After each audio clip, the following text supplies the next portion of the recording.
নমস্কার, রাধে রাধে। তোমরা সবাই কেমন আছো? প্লিজ কমেন্ট করে বলবে। দেখো আমি আমার পেতলের ঠাকুরকে কিভাবে পরিষ্কার করি তোমাদের সঙ্গে আজকে শেয়ার করব। পুরো ভিডিওটা দেখার জন্য অনুরোধ রইল। প্লিজ কমেন্ট করে বলো।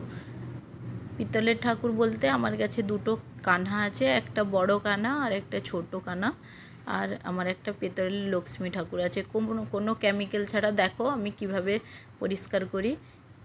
দেখো কতটাই চকচকে হয়েছে, এক্ষুনি বুঝতে পেরে যাবে তোমরা। দেখো কত কালো ছিল, কত সুন্দর সাফ করে নিয়েছি। এইভাবে আমি আমার পেতলের ঠাকুরগুলোকে সাফ করে রাখি।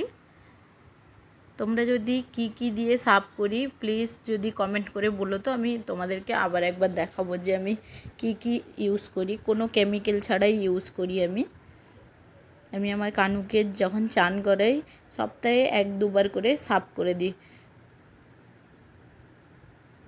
তো পুরো ভিডিওটা দেখার অনুরোধ রইল। প্লিজ তোমরা কমেন্ট করে বলো যে ভিডিওটা কেমন হয়েছে। আর ভিডিওটা ভালো লাগলে প্লিজ আমার চ্যানেলটাকে সাবস্ক্রাইব করে দিও।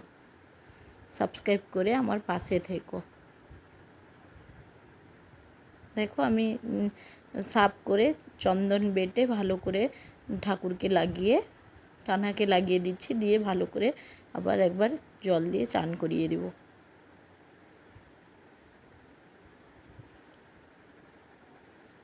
আমি আবারও বলছি তোমাদের, ওটা কোনো কেমিক্যাল ছাড়াই আমি আমার যেগুলো অর্গানিক জিনিস হয় ওইগুলো দিয়েই সাফ করেছি। দেখো আমি কানাকে চন্দন দিয়ে আর তুলসী পাতা ফুল দিয়ে চান করিয়ে দিচ্ছি।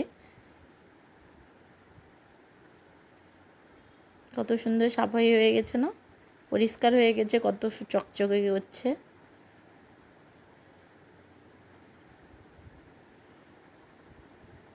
আজকের মতো এইখানেই। ভালো লাগলে আমার চ্যানেলটাকে প্লিজ সাবস্ক্রাইব করে আমার পাশে থেকো।